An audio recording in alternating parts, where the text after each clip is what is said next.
皆さんこんにちは、まほです。今回はアメリカ東西ディズニーパークとディズニークルーズを回る約2週間の旅行の2日目後編、カリフォルニアアドベンチャーで夜のショーなどを楽しむところをお届けいたします。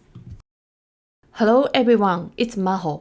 This is a vlog of my US Disney parks and cruise trip for the summer of 2024. The second day of my trip spent at Disney California Adventure Park in Anaheim.思い出しました。この線路何だったか。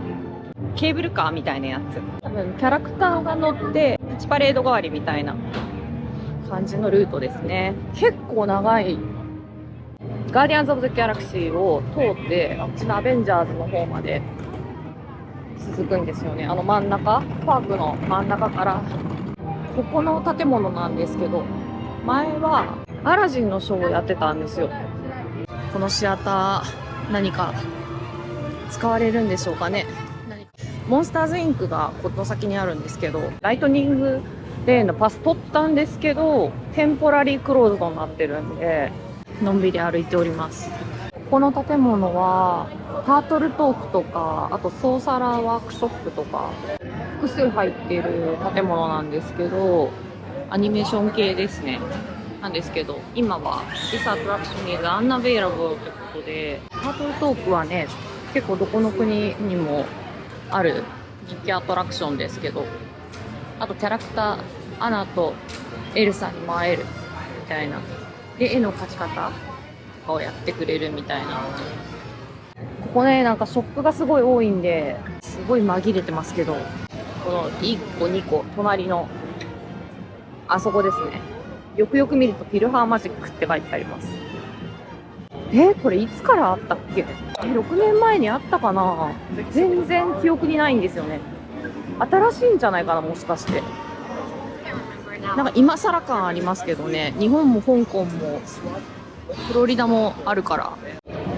モンスターズインクのライトニングレーン通ってたんですけど、今通知が来て、アプリのプッシュ通知でマルチプルロケーション、何でもいいのかわからないんですけど、なんでせっかくだったらね、一番人気のアトラクションにこれで入れるのかっていうのをちょっとトライしようかなと思ってるんですけど、今こちらに向かっております。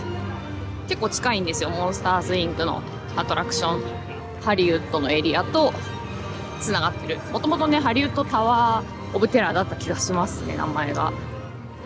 ガーディアンズ・オブ・ザ・ギャラクシー、普通に乗るともう1時間待ちとかなんで、これをね使って入れたらでかいですよね。すごい親切なお姉さんが教えてくれました。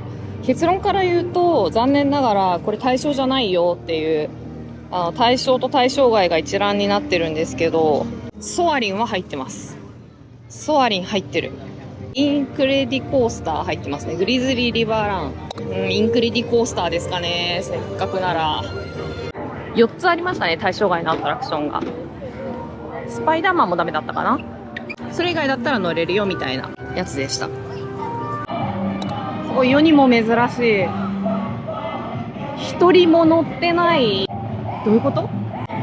うわ、面白い。なんかもはやこういうショーを見てる気分ですね。あ、メーターかな、これ。メーターがいる。去っていくところですね。グリーティング終わりみたいです。ここも何かできるのかな。確か前バグズエリアとかでしたね、大昔は。バグズライフのアトラクション It's tough to be a bug っていう、今アニマルキングダムにもあるアトラクションですけど、それがあったかな。そんな気がします。ここで多分メーターがやったのかな。車のキャラのグリーティングって不思議な感じですよね。動かないからどうしようかな。ラジエータースプリングスワンチャンシングルライダーチャレンジするか。時間長いですからね、今日。さっきのファストパスは取っておいて、インクレディコースター乗れるだろうというのにかけてシングルライダーチャレンジしてきます。本日2度目。やっぱね、ここでしか経験できない乗り物をちょっと優先して乗りたいなと思ってるんで。あ、でも意外とスタンバイも50分だからそんな混んでないですね。ではチャレンジしていきます。Hello. すごい早口だったんですけど、多分20 minutes って言ってた気がします。多分。目安かな。こちら、10分程度並んで乗れました。シングルライダーで。で、さっきと違って左側の車に乗ったんですけど、結果は左が勝ちってことで、これ、だからどっちが勝つとか、なんか追いかけるパターンとかってもしかしたらワンパターンなのかな？知ってる人いたら教えてください。そろそろ今日も何か冷たいものが欲しいなという気分です。右側のなんかコーンにはチュロスって書いてあるんで、こちらに行くの忘れてました。今回ね、夜空いてたら、でも早く閉まるのかな、このサンフランソウ教の、今もボーディンって書いてあるから、ここでクラムチャウダーが食べられるはずなんですよ。あ、やってますね。なんかサワーブレッドのサンプルをくれるっていう、昔と同じですね。Hello, thank you. こちらいただきました。で、作ってるところを見学できるっていうね。サワーブレッド。ほんのりサワー。なんで酸っぱくないんですけど。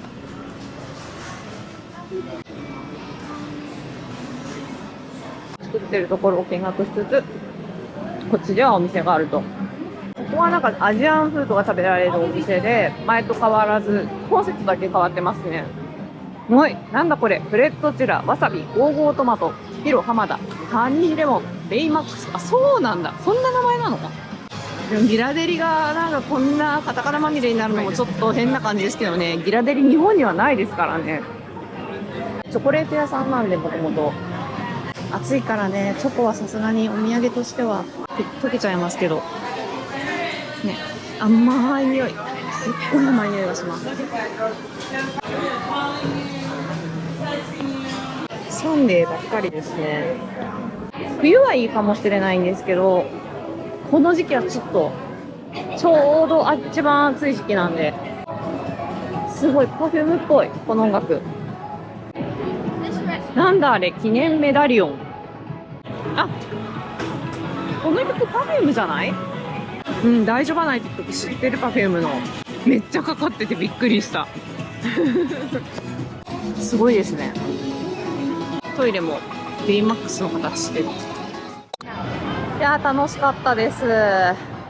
マルチパス使ってあんまり並ばないで乗れたんでね、たっぷり絶叫してきて、喉も渇いたところでメニュー見たんですけど、ライムとかそういう柑橘系のジェラート系食べられるお店に並びたいと思います。めっちゃ暑いんですけど、でも爽やかだからすごい涼しやすくていいですね。じゃらーん。ブルーの部分はストロベリーらしいです。パルフェってことでね、すごい涼しそうで美味しそう。ドリンクっぽい感じにも溶けてるのかな。いやー、暑い日にぴったりです。いただきます。このケーブルカー、パレードの時はミッキーとかキャラクターが乗ってるんですけど、そうじゃない時間は普通の人も乗ることができるみたいです。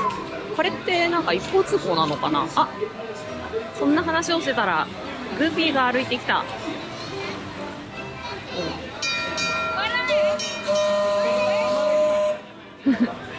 いいっすね、この感じ。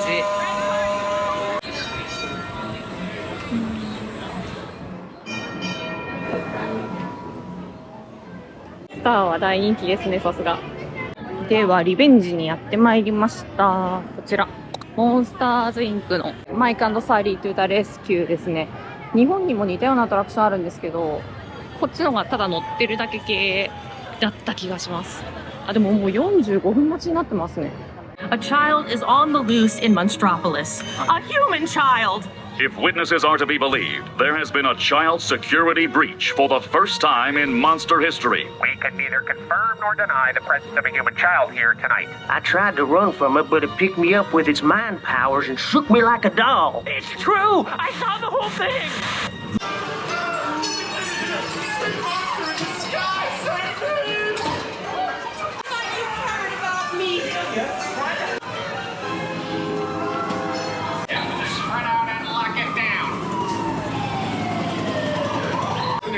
Yeah, what happens? Hurry up, Sully, hurry up.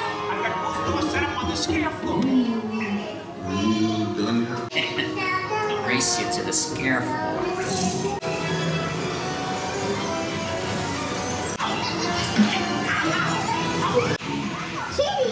Kitty's gotta go now. Sleep tight.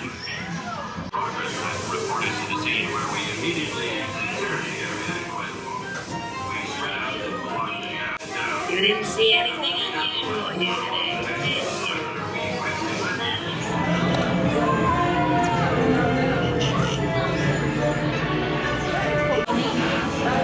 途中まで負けてたんですけど、トップスコア取りました。イエー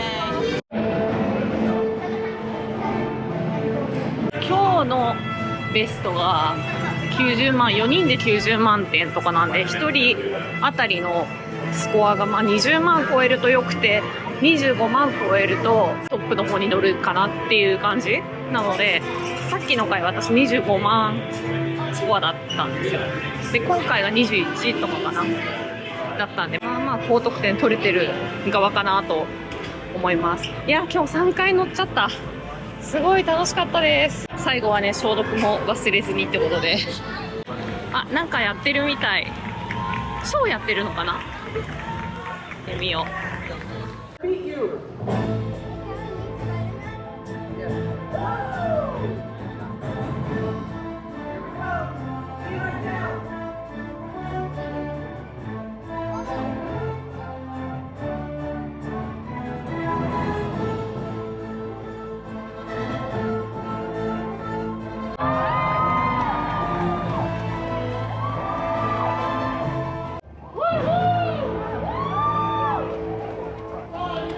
スパイダーマンショーがあって、ワイヤーアクションで登場して、みんなとハイタッチして去るというね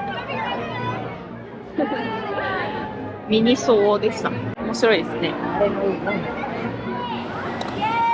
今2回目のグリズリーリバーラン乗ってきたんですけど、すっかり濡れましたね。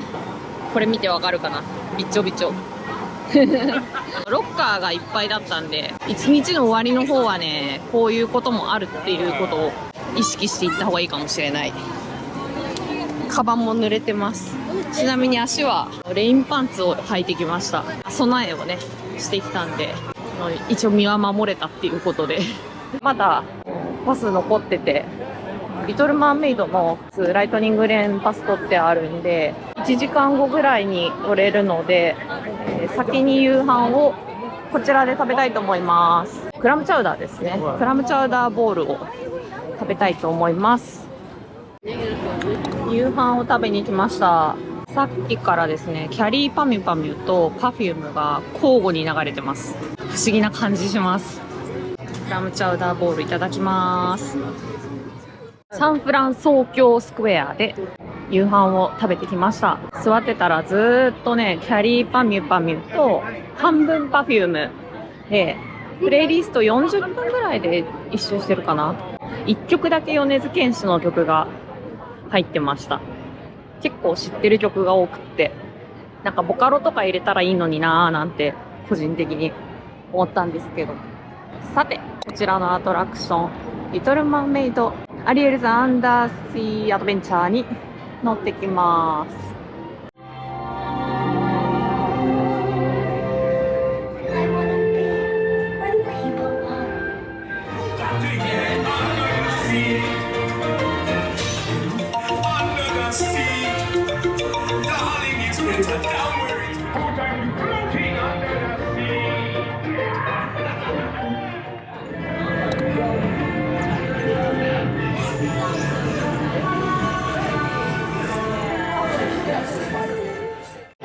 スパイダーマンのアトラクション、今日合計4回乗りました。時刻は夜8時で、ワールドオブカラーは夜9時からなんですけど、今回はですね、なんと私初めて最前列、しかもほぼセンターを取ってしまいました。1時間待ちでね、こんないいとこ取れるなんて、今日はめちゃくちゃアトラクション周りが良くて途中でベンチでうたた寝するぐらいにはもうやり尽くしたんでもうみんなこう座って待ってるんでね、私もまあ座って待とうかななんて思ってます。いやー、最前列楽しみ。すごいね、濡れるらしいんで、風のね向きによってこの目の前にある噴水たちが多分やってくると思うんですけど、今日は散々もうすでに濡れてるんでね、濡れるためのものはいっぱい用意してるんで楽しんで帰りたいと思います。世界中のディズニーパークの中でもカリフォルニアアドベンチャーでしか見られない壮大な水と光のショー、ワールド・オブ・カラーが始まりました。この名前でのショーは2010年から始まっていて、私も比較的初期の頃から見ているのですが、何度見ても感動します。そしてタイトルは同じであるものの、内容はその時々で大きくアップデートされています。現在開催されているワールド・オブ・カラーはサブタイトルが1となっています。様々なディズニー映画のストーリーに沿った映像が次々と水のスクリーンに映し出されていきます。そこに噴水に光がカラフルに映し出されて演出されていたり、炎による演出などもあり、最前列にいるとより臨場感を感じられました。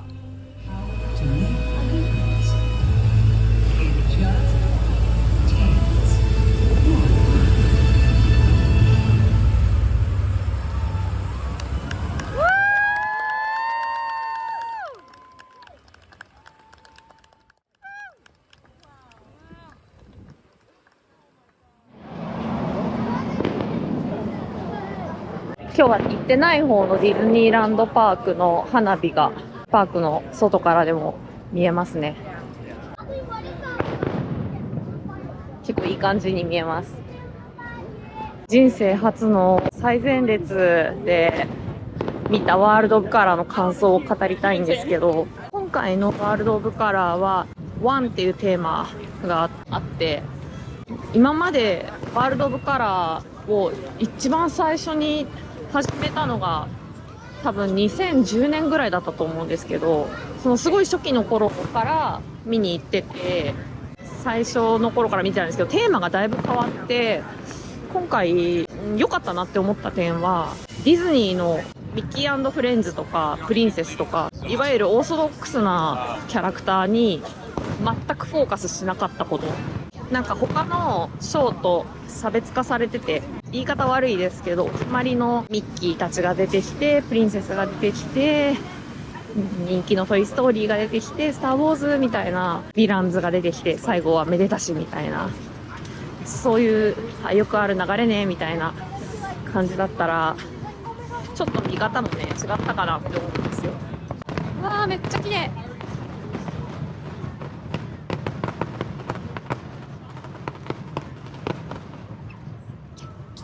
なんかお決まりの流れじゃなかったからこそ、飽きずに注目して見ていられた。今回初めて見たので、なんかね、ありがちなパターンだとやっぱりちょっとどうしてもマンネリ化してきちゃうっていうところはあるので、そこすごい良かったなって個人的には思ってます。あともう一個、その最前列のど真ん中で見て思ったことは、動画も iPhone で撮ってて、多分それはすごい綺麗に撮れてたと思うんですけど、やっぱりワールド・オブ・カラーって噴水が織りなす水のショーなので、やっぱり生で濡れますっていうエリアだったけど、その濡れる感じというか、あと噴水の奥行き感とか、あと炎が結構出てきたりだとか、そういうのをなんか肌で感じて、でしかもすごい広いんですよね、エリアも。なんかその広いエリアを、カメラではカバーしきれないぐらいすっごい広い。特に俯瞰じゃなくて最前列で見るからこそ、こうやってアングルを変えないと全部が目に収まらないっていう中で、動画では伝わらないその水の奥行きだったり、炎の臨場感、水の臨場感、そういうものを最前列で感じられて、すごい良かったって1時間ぐらいね並んだっていうか待ったんですけど、結構それぐらいの価値はあったなって思いましたね。自分がショーにそんなに感動するみたいなのって結構少ないんですけど、めちゃくちゃ良かったです。多分初見で見たら感動するんじゃないかな。まあもちろん人によりますけど、感じ方は。でも本当にね、最前列めっちゃ良かったです。もう本当に感動しました。何もね、視界遮るものがないっていうね、見ることに本当に集中できるんで、いやもう良かったの一言につきますね。私いつもアナハイム軽視しがちなんですよ。フロリダが好きだから。だけど、アナハイム来て良かったなーって本当めっちゃくちゃ思いましたね。明日はディズニーランドに半日って言っても朝8時からチェックアウトして行って、夕方5時のピックアップをもう予約してあるんで、空港まで行くんですけど、もうね、乗りたいものは大体乗ったんで、あとはディズニーワールドにもあるギャラクシーズエッジのエリアにまだ行ってなかったりとかするんですけど、大体行ったんでね、体力温存でまったりと行きたいなと思うんですけど、まあ、その割に朝一でパーク行って飛ばす気満々なんですけど、パークで朝遊んだら、あとはまったりかな。夜のフライトですぐにディズニーワールドの方行って、もうそこから全出力を上げてフロリダのディズニーワールドを楽しむっていうね、ノンストップな旅になりますので、時刻はちょっと早めで、まだ10時前なんですけど、今日はホテルに早めに帰って、荷造りとかしっかり整えてホテルを出ようと思ってます。それではこの辺で皆さんおやすみなさい。次回はアナハイム滞在3日目最終日、再びディズニーランド編です。大人気のスターウォーズエリアの最新アトラクションの模様などをお届けします。チャンネル登録がまだの方はこの機会にぜひチャンネル登録をしてお待ちください。お楽しみに。